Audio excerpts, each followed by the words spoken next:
sou a professora Ana Caroline e vou lecionar a disciplina de arte para o 6º ano do Colégio Emaús.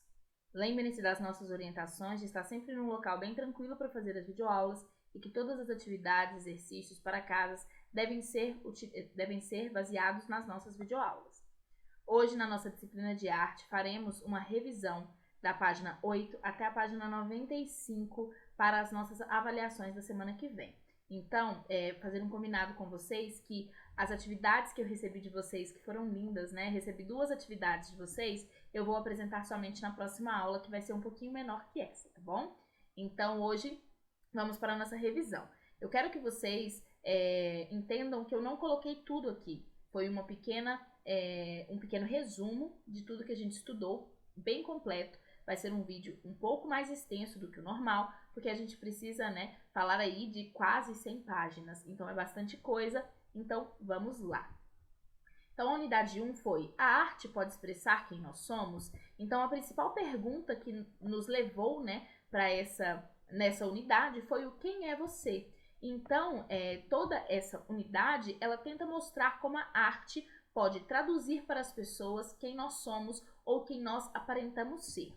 E um desses trabalhos foi o da Libby Oliver, né, que nós vimos lá no comecinho das aulas, que é uma fotógrafa que faz esses trabalhos fotografando, né, retratando as pessoas vestidas com todas as suas roupas e acessórios. O propósito da Libby é mostrar que as nossas roupas, elas podem esconder parte de nossa identidade, quando nós escolhemos escondê-la, mas que normalmente elas apresentam ao mundo parte das nossas identidades, maneiras que nós pensamos, porque as nossas escolhas normalmente vão mostrar para os outros aquilo que pensamos, né? Aquilo que escolhemos para nós. Então, a arte, ao mesmo tempo, é uma forma de encontrar com aquilo que nós somos e nos fazer refletir sobre a existência. Então, essas obras que ela faz, essas fotografias, tentam nos mostrar que nós somos aquilo que nós mostramos para o mundo. Então, cada escolha, cada peça de roupa, cada acessório que nós colocamos vai passar uma ideia para uma pessoa que nos vê.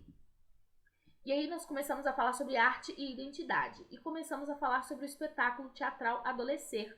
Vocês lembram? Então vamos ver rapidinho. Um espetáculo teatral pode encantar, emocionar e nos fazer refletir sobre aquilo que somos, que fomos ou que gostaríamos de ser. Isso porque muitas vezes há personagens e situações com os quais nos identificamos. O espetáculo teatral Adolescer trata de uma época da vida que você está vivendo ou prestes a viver, que é a adolescência. A peça estreou em 2002 na cidade de Porto Alegre, no Rio Grande do Sul, e surgiu do desejo da diretora, né, da companhia, de criar um espetáculo que abordasse situações e comportamentos considerados típicos desse período de transição da infância para a vida adulta. O Adolescer é uma peça voltada para o público jovem, então o seu enredo é jovem. Passa exatamente as situações com que os jovens passam. Os próprios atores são jovens, retirados aí de oficinas de formação de atores pela Vanja, né, que é a diretora. Então, acontece que há uma identificação das pessoas que estão assistindo a peça com as pessoas que estão representando ali, né? Isso é muito importante, porque é muito difícil a gente se sentir representado quando aquilo não passa uma verdade. Então, um jovem ser representado por uma pessoa claramente adulta não teria o mesmo impacto de ver um ator que tenha mais ou menos a mesma idade fazendo um personagem com o qual me identifico tanto porque passo pelas mesmas coisas. Na adolescência, os grupos sociais, eles são muito importantes, né? Eles fazem parte de quem nós somos e definem a nossa identidade. E a gente tem que entender que gostar de uma coisa normalmente não anula a outra. As pessoas tendem a pensar que sim, né? Então, por exemplo, alguém que gosta de videogame não quer dizer que ele não goste de esportes ou vice-versa. As pessoas, elas têm liberdade para gostar de muitas coisas. Há um leque de opções para que a gente possa escolher. Não é necessário, mas também não é obrigatório gostar de uma coisa só, né? As pessoas podem sim ter gostos, né, preferências múltiplas. É o que a gente chama de tribos urbanas, né? Algumas pessoas que gostam, por exemplo, de skate. Eles têm a tribo dos skatistas, as pessoas que convivem entre si e têm ali na prática do skate um elo entre eles, né? E isso se reflete, né, na maneira como os personagens da peça Adolescer se vestem. A gente pode observar que os personagens, eles utilizam roupas muito específicas para demonstrar não só a identidade deles, mas também para demonstrar a qual tribo urbana eles pertencem e mostrar assim um pouco das suas identidades através das escolhas. Nessa parte, né, do por dentro do teatro, a gente tem 3 perguntas para responder, que são perguntas que giram em torno do teatro e dos elementos principais que formam o teatro. Essas perguntas são: quem, o que e onde. O quem são os personagens, né? Desculpem. Nos espetáculos teatrais, os personagens eles podem ser fictícios, criados pelo autor e são interpretados sempre pelos atores, né? Então, até mesmo quando há improviso, os espetáculos de improviso, eles tendem a ser um pouco mais rápido, os personagens são importantes, né? Porque somente do fato de um ator modificar um pouco a voz, modificar um pouco a expressão facial, modificar um pouco do corpo, a maneira de se mover, já nos liga para um personagem diferente. A caracterização dos personagens também é sempre importante. E o que é a caracterização? É exatamente o que a gente falou, né? É um personagem que ele precisa ser verdadeiro. O ator, quando ele recebe um personagem, ele precisa estudar esse personagem, entender qual é a personalidade, o modo que ele fala, o modo que ele olha, o modo que ele se movimenta, né? Isso tudo faz parte da caracterização. Muitas vezes os atores vão modificar a expressão do rosto, vão modificar um pouco da voz. Isso tudo faz parte deste momento tão importante, porque um personagem ele precisa passar verdade para o público.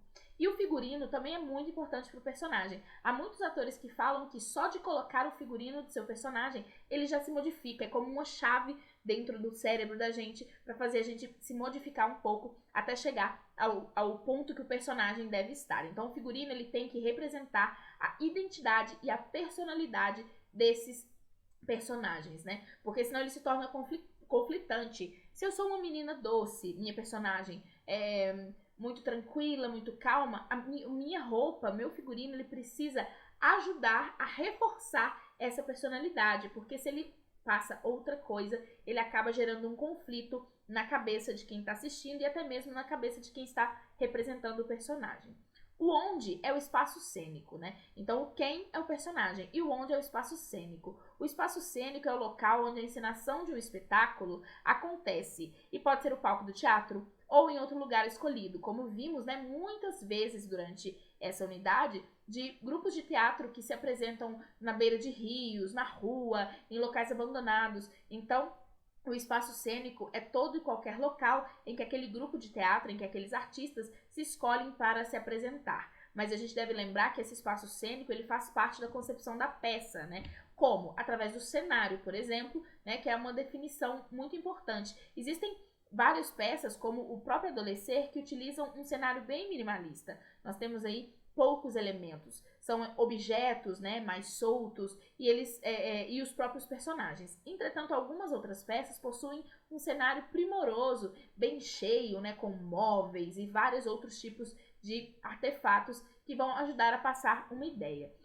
Nós temos também a iluminação e a trilha sonora, que são muito, muito importantes, porque a iluminação, ela consegue nos dar foco, né? Para quem está assistindo, ela traça um foco. Se o diretor quer que as pessoas olhem para lá, a iluminação pode levar o olhar desse espectador e depois voltar para outro lugar. E a trilha sonora, ela ajuda com que a gente entre nas emoções, né? Então, o cenário, ele ajuda a nos colocar no espaço físico. A iluminação, ela orienta o nosso olhar. E a trilha sonora, ela orienta os nossos sentimentos. Então, se é um drama, vamos colocar uma música dramática. Se é uma briga, uma música mais agitada. E assim, nós, né, os espectadores, as pessoas que estão assistindo aquela peça, conseguem entrar, né, dentro daquela história de uma maneira muito mais efetiva. A luz e o som, eles servem para envolver os espectadores, né? E provocam emoções de medo, tristeza, raiva ou toda emoção que o diretor pretender passar para essas pessoas. E a terceira pergunta, que é o que é a ação teatral? A ação teatral em si é realmente representar aquela peça. Dentro da ação teatral, nós temos o texto teatral, que é muito importante. O texto teatral ele é escrito justamente para a representação. Normalmente ele é dividido em partes que se chamam atos. E ali naquele texto teatral, ele vai ter informações que um texto normal não vai ter, né? Normalmente ele vai estar em diálogos. Então nós temos ali, por exemplo, o personagem Cláudio e Mariana. A gente tem Cláudio, 2 pontos, a fala do Cláudio. Mariana, 2 pontos, a fala da Mariana. Entre parênteses vão estar informações como Mariana coça a boca. Então, Mariana sabe que naquele momento ela precisa fazer esse movimento. E assim por diante. Até mesmo a maneira que a expressão deve estar, está tudo anotadinho ali no texto teatral. E agora a gente vai entrar numa parte sobre o figurino no teatro ocidental, porque a gente começou também, né, a perceber um pouquinho da história do teatro e como ele se envolve na história da arte. Desde as primeiras manifestações teatrais da arte do Ocidente, a preocupação com as vestimentas e os adereços usados na encenação esteve presente. Na Grécia Antiga, no século 6 a.C., quando surgiram os primeiros espetáculos do teatro ocidental nos moldes como conhecemos hoje, os atores usavam máscaras para caracterizar os personagens. O formato dos olhos, o contorno da boca, o cabelo e outros detalhes da máscara indicavam características como a idade, a classe social, o gênero e a etnia do personagem que era representado por ela. Os teatros eram praticados por itinerantes. Então, nesse caso, né, eram pessoas que viajavam e apresentavam a sua arte em diferentes cidades. É importante a gente salientar que existia a preocupação em eu não vou usar qualquer roupa para me apresentar, mas essa preocupação não passava disso. As máscaras elas eram utilizadas muito no propósito de esconder quem estava atrás delas. Então, na outra vez a gente chegou a comentar, por exemplo, que as mulheres não eram permitidas a atuação. Então, elas não podiam se apresentar. Como eles faziam isso? Era pegando homens bem mais jovens, cuja voz ainda não tinha se modificado e ainda eram mais novos, né? Então, o corpo ainda era menor. Colocavam máscaras, roupas femininas, para que ele pudesse representar os personagens que eram mulheres, né? Então, as preocupações do figurino nessa época, elas se limitavam a esse tipo, né? De mostrar qual personagem era o quê? O mais rico e o mais pobre, a mulher e o homem, tá? Mas não passava disso. No século XV, surgiu outra forma de teatro itinerante, com os grupos mambembes medievais.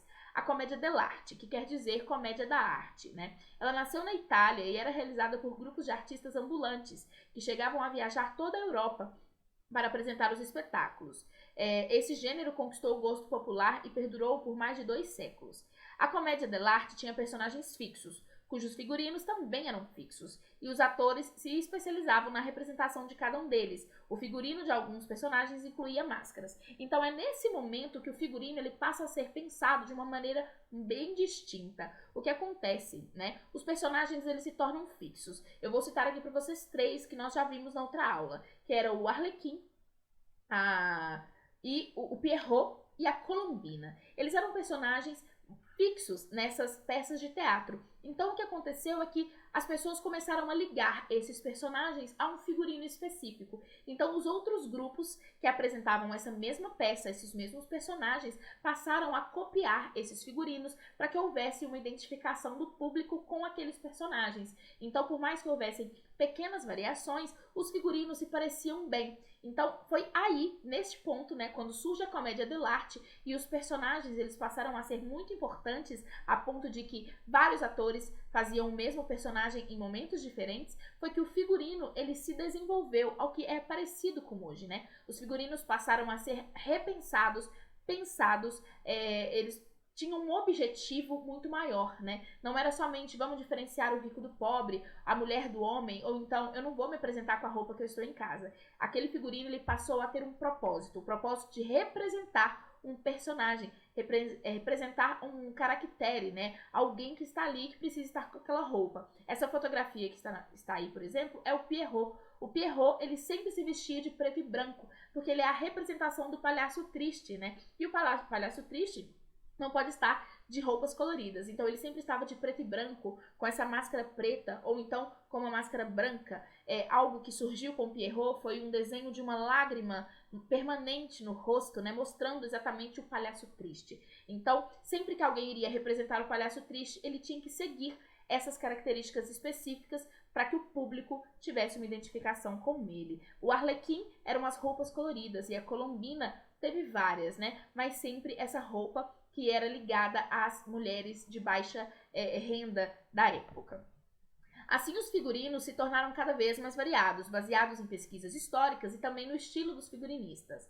E um exemplo são os figurinos de época, que caracterizam personagens de outros tempos e lugares, né? Então, isso é muito importante. Hoje em dia, os figurinos, eles traçam essa linha, né? E se parecem muito com o que acontecia na comédia dell'arte.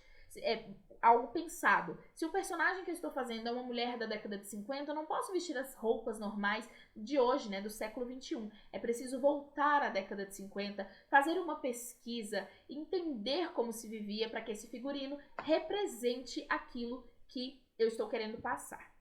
E agora vamos falar dos cosplayers, né? O cosplay atualmente é uma das partes artísticas, questões de roupas, né, mais importantes da atualidade. É tido como uma cultura nerd, né? Normalmente as pessoas ligadas ao cosplay são pessoas que gostam deste mundo de desenhos, mangás, filmes, séries, desenhos animados, HQs e toda essa parte dessa parte artística, né? Então o cosplay atualmente é onde o figurino mais está presente. O cosplay nada mais é do que pessoas normais que se vestem como os personagens que elas gostam, personagens de filmes, de desenhos e tudo mais. Essas pessoas, elas fabricam as próprias roupas, isso é muito importante, né, para elas. Elas fabricam as próprias roupas, elas procuram por perucas, fazem as próprias maquiagens para se parecer com esses personagens, que muitas vezes nem ao menos são reais, né, são personagens de animações, de slow motions. Então são pessoas que pretendem trazer, né, dar vida para esses personagens que normalmente só ficavam nas telas. Na última década, os concursos de cosplay se tornaram um sucesso no mundo todo, inclusive aqui no Brasil, onde acontecem diversos eventos que reúnem cosplayers do país inteiro. Então, cada vez mais esse tipo de arte ele vem se tornando minucioso. Muitas vezes a gente se depara com artistas cosplayers que são impressionantes nos detalhes, na riqueza de perfeição que eles colocam em seus trabalhos. E agora vamos falar do Tecendo Amanhã, que foi a segunda parte da nossa unidade, né? Tecendo Amanhã é um trabalho da Sônia Gomes, que foi exibida na exposição individual Linhas em Tramas, lá em São Paulo, em 2016. Para produzir esses trabalhos, ela utilizou roupas antigas que foram doadas por um amigo e fizeram parte do enxoval da mãe dele. E essas roupas já chegaram para ela com muita história, né? Com marcas de uso, essas roupas carregavam memória.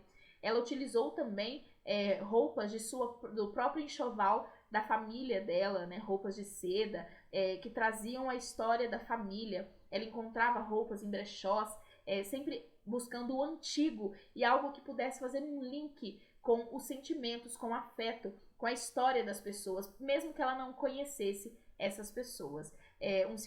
Algo também muito importante é que a artista aprendeu a fazer amarrações, trançados e costuras com a avó. E com o pai ela aprendeu a tecer, né, fazer tecelagem.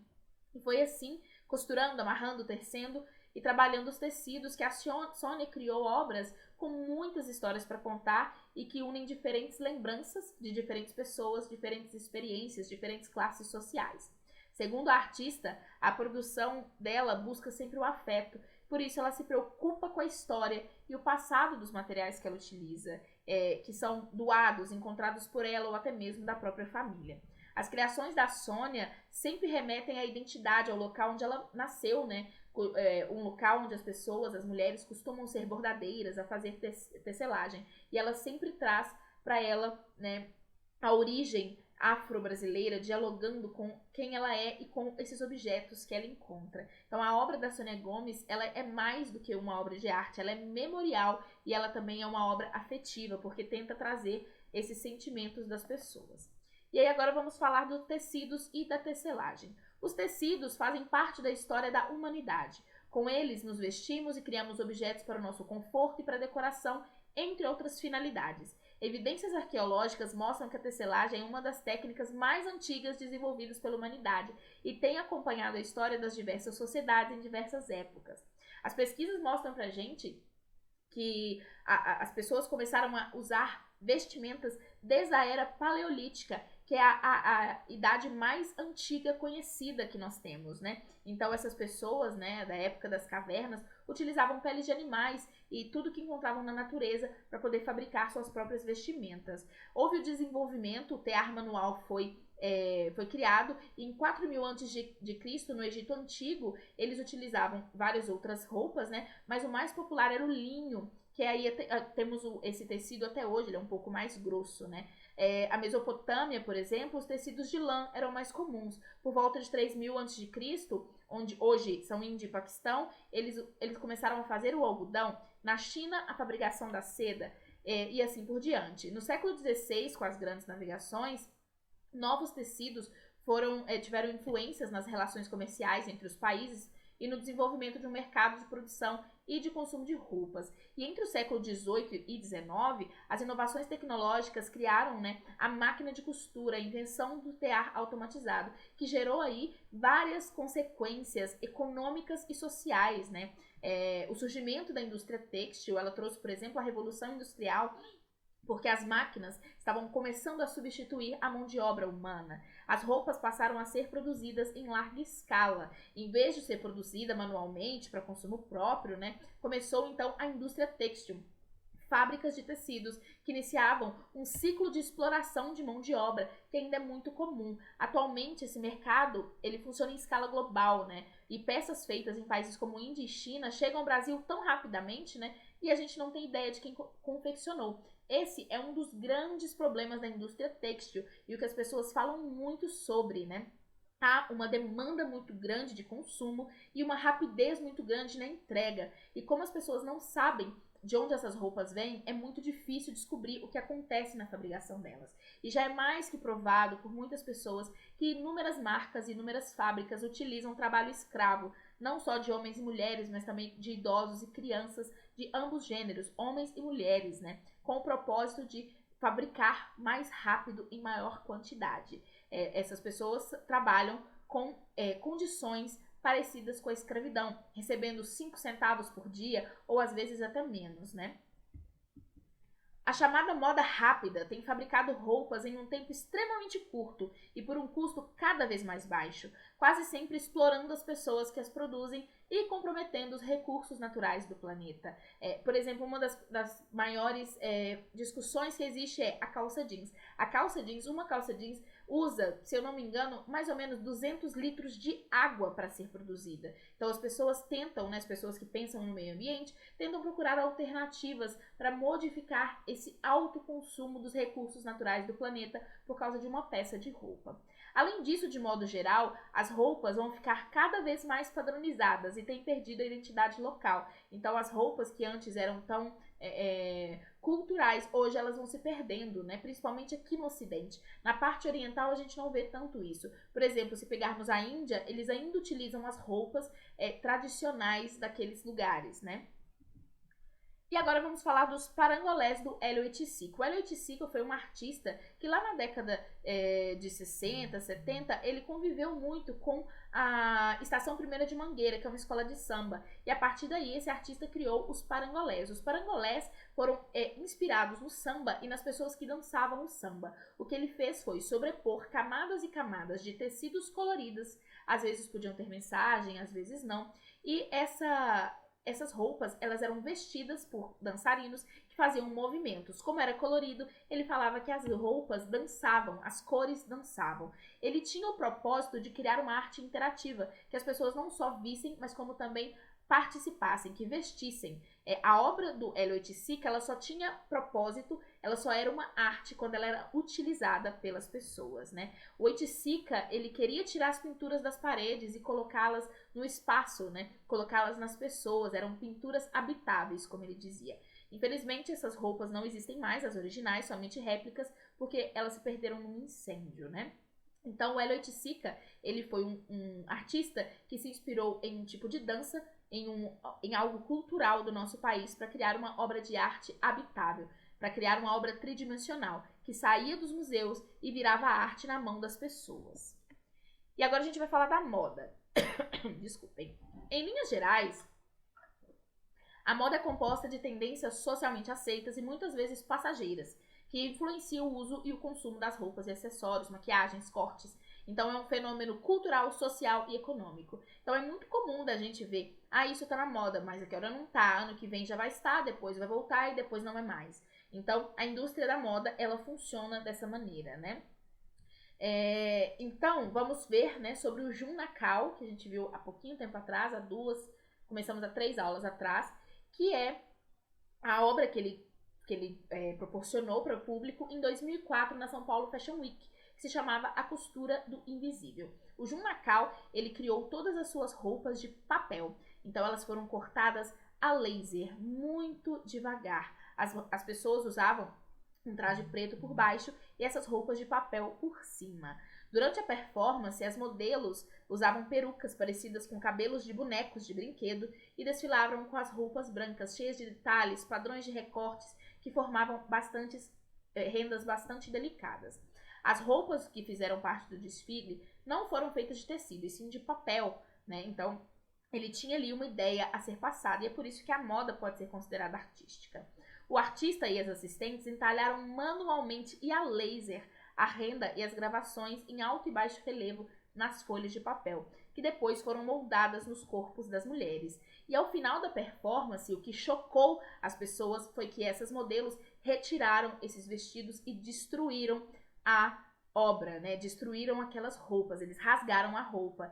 Ao planejar e realizar essa performance, o Nakao expôs uma crítica à padronização da aparência e ao sistema de consumo incentivado pela indústria da moda, que não costuma valorizar os processos de produção, a criação das roupas e dos acessórios e nem se preocupar com a origem das matérias-primas. Então, em seu desfile, ele mostrou que as pessoas precisam ter identidade, que elas não devem ser padronizadas e utilizar coisas só porque estão na moda. E ele criticou aquela indústria por fomentar isso, por mostrar isso e criticou o consumo excessivo da moda e como as roupas, por causa disso, abusavam das matérias-primas, né, do natural e também das próprias pessoas, como vimos lá atrás, né, com exploração, com abusos tanto de seres humanos quanto de reservas naturais do nosso planeta. Então, houve um estranhamento entre as pessoas que estavam ali, porque elas não conseguiram entender um pouco, né, sobre o que era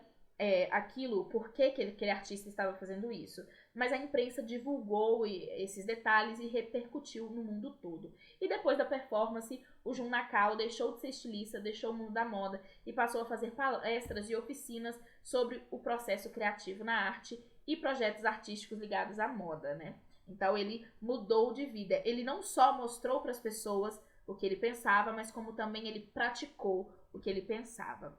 Esse, meninos, é o para casa de revisão de vocês. São 10 questões, vocês precisam responder no caderno. E eu quero que vocês não respondam somente com base na nossa videoaula, porque como eu disse para vocês, foi algo bem enxuto, né? Eu fiz um resumo para vocês, para que a gente pudesse ter essa videoaula. Então, leiam o livro. Vão até as partes necessárias, né? Tá sempre muito claro nas perguntas. Leiam o livro, leiam todo o conteúdo que está no livro para responder. Na próxima aula, nós vamos corrigir, tá bom? Então, a questão número 1 é: qual a intenção do trabalho da fotógrafa Libby Oliver? Descreva suas obras. Número 2, por que no espetáculo Adolescer o figurino é importante? Por que os personagens se vestem de maneira tão diferente? Número 3, como podemos responder às questões que, de acordo com o livro, podem nos dizer quais são os principais elementos do teatro? Quem, onde e o que? 4. Como foi a evolução da história dos figurinos no teatro? 5. Explique com suas palavras e citando exemplos o que é o movimento cosplay. 6. Por que podemos dizer que as obras de Sônia Gomes carregam e apresentam afeto e história? 7. Trace a história da tecelagem no mundo e na história das civilizações. 8. Qual a principal crítica à indústria têxtil de roupas, né, que é esse o nome, na atualidade? 9. Explique o que são os parangolés, obra criada por Hélio Oiticica. E 10. Explique o que Jun Nakao apresentou na São Paulo Fashion Week de 2004 e quais foram as reações e as consequências desse desfile. Eu gostaria que vocês escrevessem no caderno de artes, né? Não preciso colocar as perguntas, mas sempre tenham o link para o vídeo muito fácil, porque depois fica difícil para vocês estudarem. Eu acho que o melhor seria fazer as perguntas no caderno e depois responder. E fica o combinado aqui, vocês vão ler no livro toda essa matéria, tá? E depois vocês podem assistir a videoaula novamente quantas vezes vocês acharem necessário. Então, até a próxima aula, onde faremos as nossas correções dessas questões que eu deixei para vocês, tá bom? Fiquem com Deus e lembrem-se, juntos no caminho certo.